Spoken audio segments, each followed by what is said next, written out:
साहित्यिक कहानियाँ अक्सर हमारे जीवन के आसपास हुई घटनाओं पर आधारित होती हैं और इन कहानियों को हमारे जीवन का दर्पण भी कहा जाता है।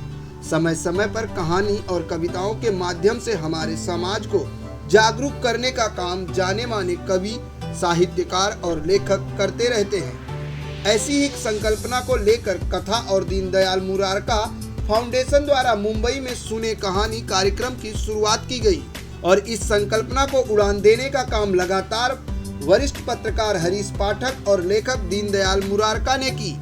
मुंबई में आयोजित सुने कहानी के 7वें आयोजन में भोपाल की कथाकार उर्मिला शिरीष और जयपुर की मशहूर कथाकार रजनी गोरवाल की कहानियों की प्रस्तुति की गई।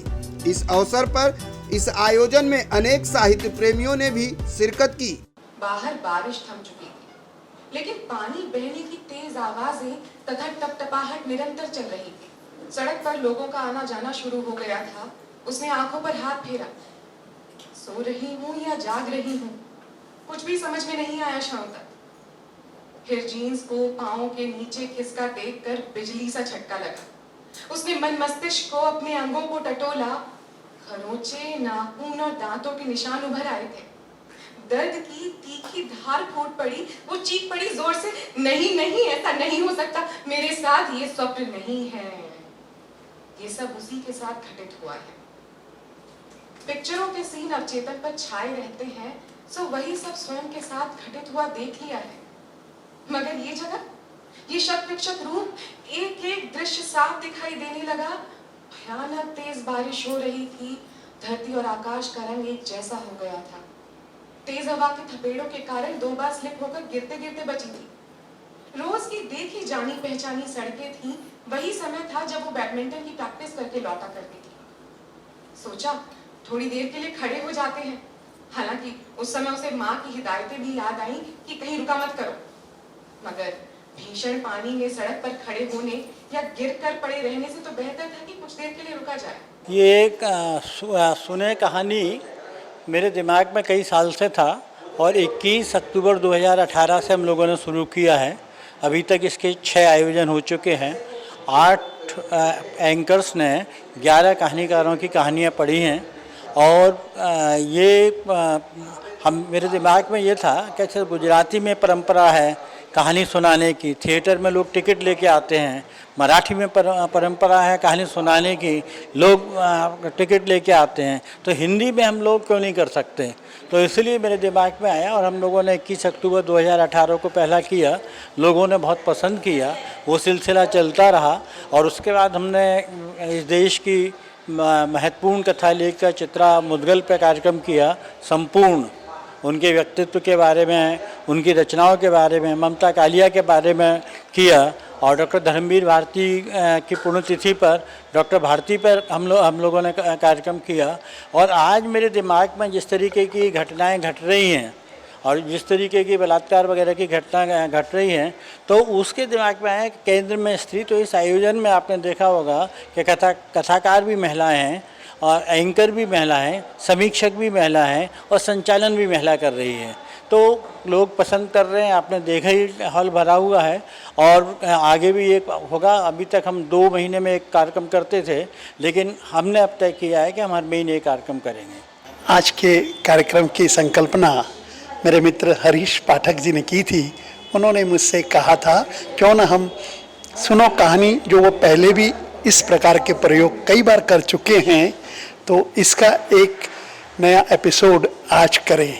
मुझे अच्छा लगा, अतः हमने स्त्री को केंद्र में रखकर सुनो कहानी यह एक प्रोग्राम आज रखे हैं, जिसके अंतर्गत 2 कहानियों का वाचन किया जाएगा बाय उद्घोषिका द्वारा और उस पर समीक्षा की जाएगी।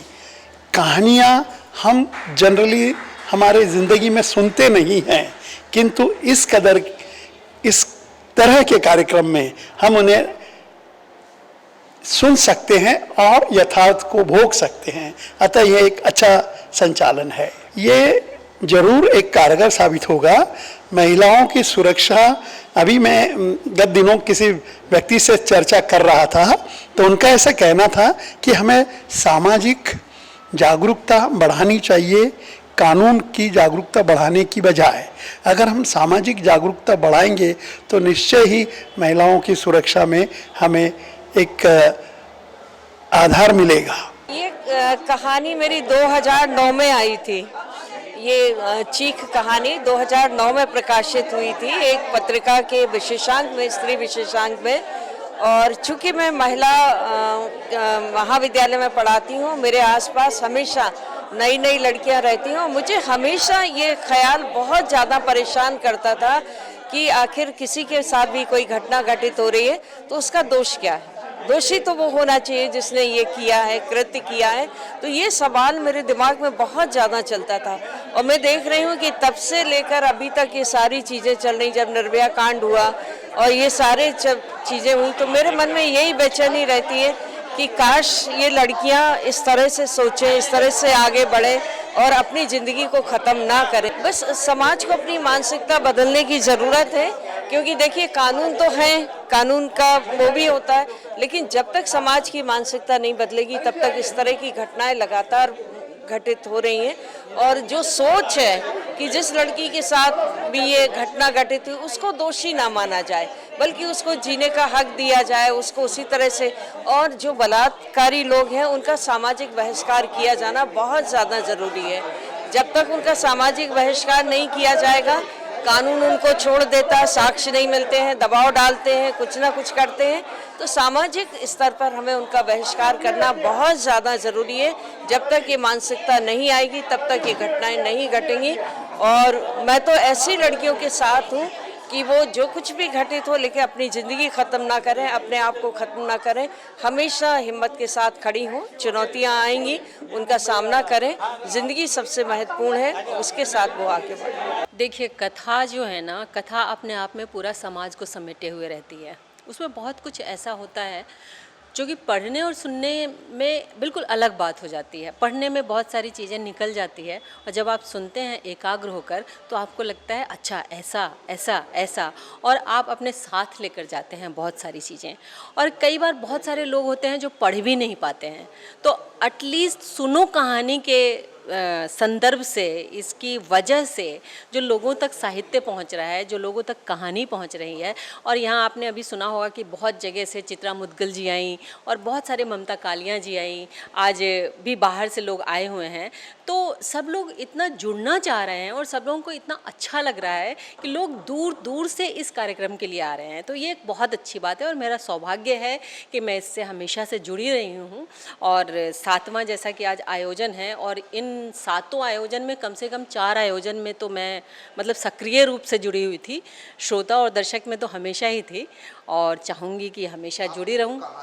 वजह ये है कि देखिए, मानसिकता सबसे बड़ी बात है। मैं इस पे बोलने लगूंगी तो वही सब चीज़ें बोलने लगूंगी जो आप अखबारों में पढ़ते हैं, जो आप न्यूज़ में सुनते हैं, जो आप टेलीविज़न में सुनते हैं।